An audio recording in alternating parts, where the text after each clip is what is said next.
Vendredi 24 juillet 2020. C'est en ce jour que le président de la République, chef de l'État, Félix-Antoine Tshisekedi Tshilombo, a présidé la 41e réunion du Conseil des ministres, dont l'ordre du jour prévoyait les points ci-après. 1. Communication de son Excellence, Monsieur le Président de la République, chef de l'État. 2. Points d'information. 3. Approbation d'un relevé des décisions du Conseil des ministres. 4. Examen et adoption des dossiers. 1. De la communication de son Excellence, Monsieur le Président de la République. Le Président de la République a fait sa communication sur 2 points. 1. Suivi des dossiers opposant la République démocratique du Congo à des particuliers devant les instances judiciaires internationales. 2. Nécessité d'enrayer la dépréciation du franc congolais. S'agissant du premier point, le président de la République a été informé de l'existence de plusieurs litiges en procédure de fond ou en exécution forcée actuellement pendant devant les instances judiciaires internationales.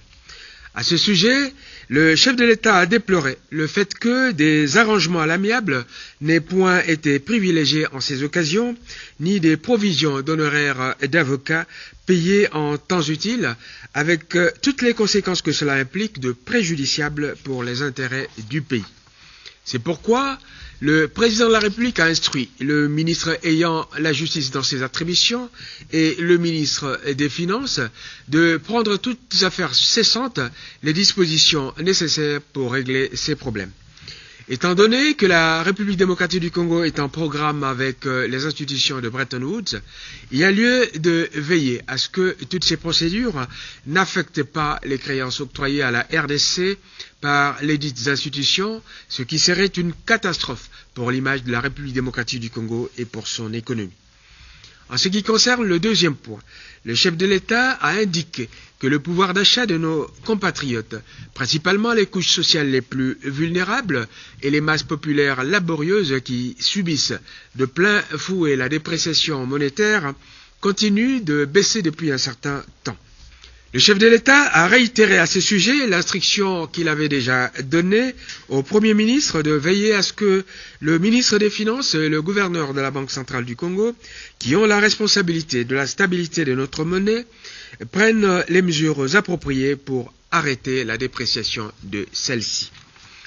Le président de la République a manifesté sa détermination à s'impliquer personnellement dans le règlement de ce dossier en exigeant un rapport hebdomadaire à ce sujet. 2. Des points d'information. 1. Vice-premier ministre, ministre de l'Intérieur, Sécurité et Affaires coutumières. Le vice-premier ministre a informé les conseils de ministres sur les points suivants.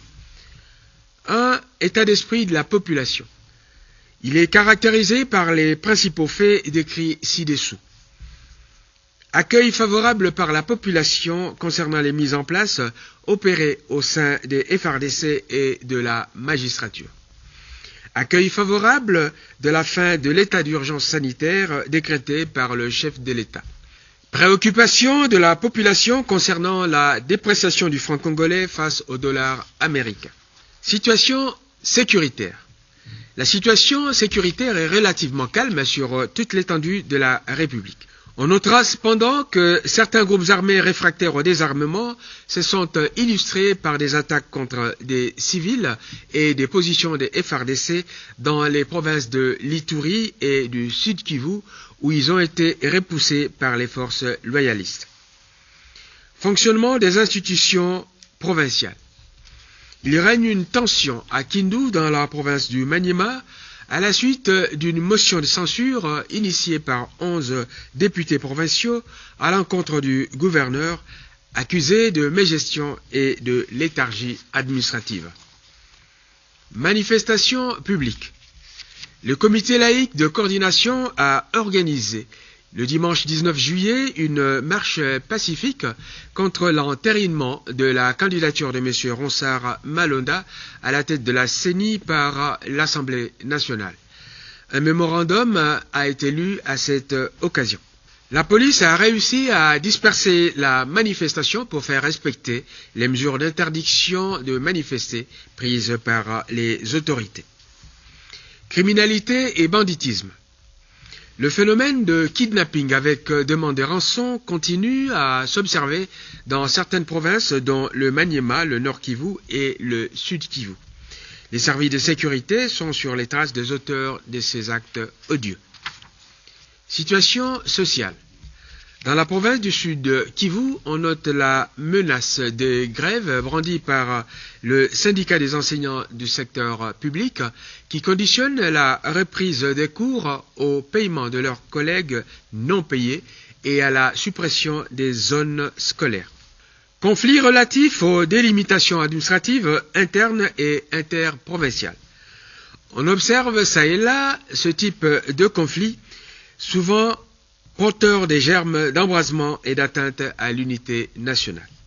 À ce sujet, le vice-premier ministre, ministre de l'Intérieur, Sécurité et Affaires coutumières, a pris l'initiative de l'envoi sur terrain des équipes d'experts appuyées par des géographes et topographes spécialisés dans le règlement de ce genre de conflit pour faire respecter les limites existantes. Ministre de la Défense nationale et ancien combattant. Situation sécuritaire du pays. Le ministre de la Défense a indiqué que la situation générale demeure relativement calme et globalement sous contrôle sur l'ensemble du territoire national, nonobstant les foyers d'insécurité isolés existant dans quelques territoires de la partie est du pays que nos forces armées s'emploient à éradiquer inlassablement.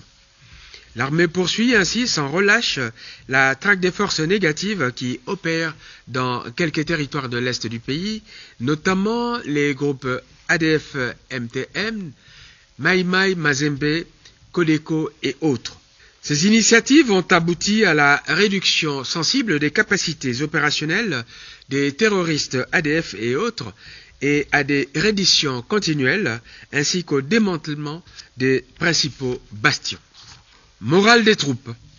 Les forces armées ont salué les récentes nominations et la mise en place opérée au sein des FARDC par le commandant suprême. Situation particulière dans certaines zones de défense. Au Katanga. Les mouvements de permutation des unités vers d'autres régions militaires se poursuivent avec au préalable une période de recyclage au centre d'instruction de Kamina. Tanganyika. Litige frontalier, République démocratique du Congo, Zambie. Le ministre de la Défense a informé le Conseil des ministres sur les derniers développements du litige frontalier entre la RDC et la Zambie. Après examen du contentieux frontalier qui oppose la Zambie à la République démocratique du Congo, le SADC saisi par la RDC vient de décider que les localités de Kibanga et Kalubamba font partie de la République démocratique du Congo. Il a été donné 7 jours à l'armée zambienne pour évacuer ses troupes. À l'annonce de cette bonne nouvelle, le président de la République a réitéré le souhait de voir les Africains unis et rassemblés autour des multiples défis à relever. Territoire de Lubero. Le gouvernement continue d'enregistrer des redditions des combattants Mai Mai, FPP, AP. Besoins de l'armée. Ces besoins ont été exprimés par le ministre de la Défense. 3. Approbation d'un relevé des décisions du Conseil des ministres. Le relevé des décisions de la 40e réunion du Conseil des ministres du vendredi 17 juillet 2020 a été adopté. 4. Examen et adoption des dossiers. Ministre de la Santé publique. Le ministre de la Santé publique a exposé sur l'évolution de la pandémie Covid-19 et celle de l'épidémie à virus Ebola. Covid-19. Situation épidémiologique au 21 juillet 2020. Cumul des cas 8626. Nombre de décès 197. Personnes guéries 4790. Localisation des cas. Kinshasa avec 85% des cas, le Congo central, le Sud Kivu, le Haut-Katanga, le Nord Kivu, Lualaba, Ituri, Otoile, Chopo, Kwilu, Sud-Ubangi, Équateur, Olomami, Kasaï et Kwango. Il y a lieu de noter que la province de Kasaï vient d'être touchée par un cas. Fait saillant. Déclaration par le chef de l'État de la mesure de levée de l'état d'urgence sanitaire depuis le 21 juillet 2020. Menace de grève des prestataires de santé dans le Congo central. Ils réclament le paiement de leurs primes. Maladie à virus Ebola à Mbandaka. Situation épidémiologique. Cumul des cas 62. Nombre de décès 27. Personnes guéries 19. Localisation des cas. Bikoro, Bolomba, Iboko, Mbandaka, Wangata, Lotumbe et Ingende. Fait saillant. Vaccination de 10 916 personnes du 5 juin 2020 au 12 juillet 2020. Vice-premier ministre, ministre du Budget. Le vice-premier ministre, ministre du Budget, a exposé sur la mobilisation des recettes de l'État par les régies financières.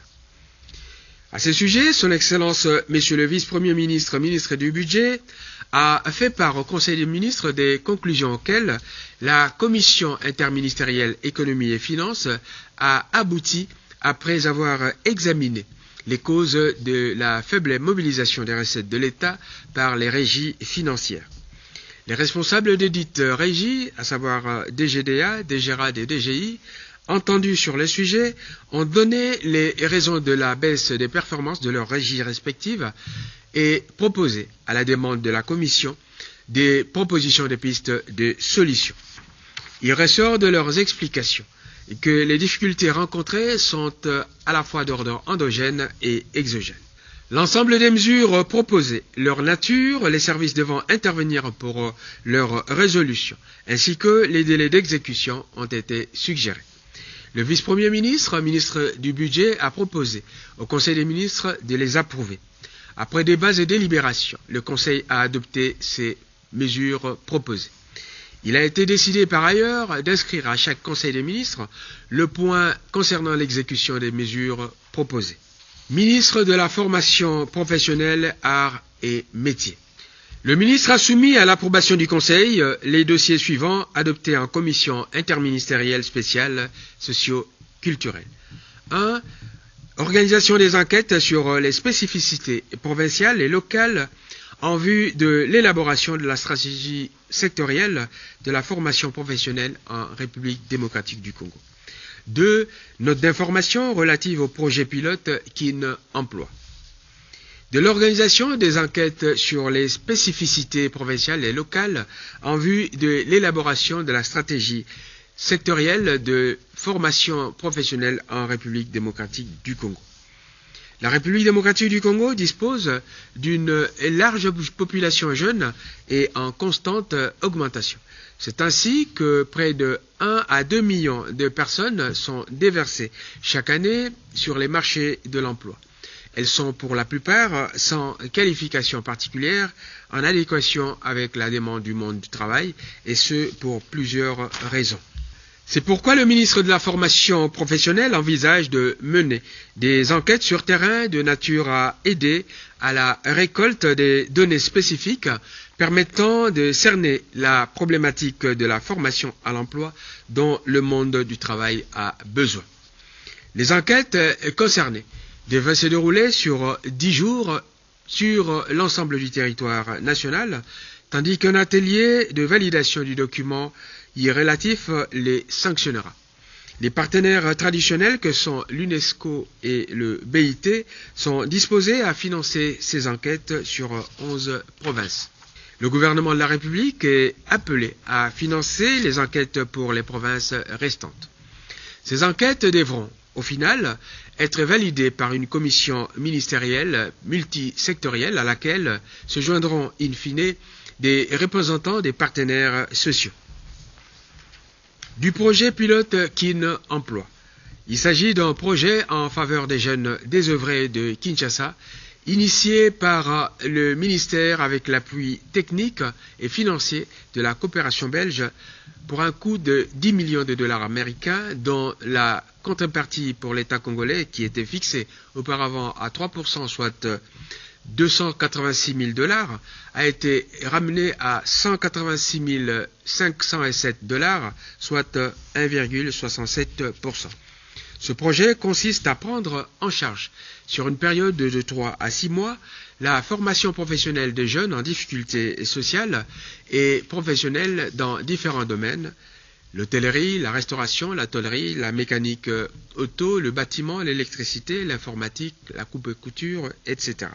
Dans un premier temps, cette formation, qui concernera les communes ciblées comme à caractère urbano-rural et à forte vulnérabilité, sera proposée à un échantillon de 500 jeunes, dits enfants de la rue, non scolarisés et ou déscolarisés, avec ou sans diplôme, âgés de 16 à 35 ans, de même que les personnes vivant avec handicap.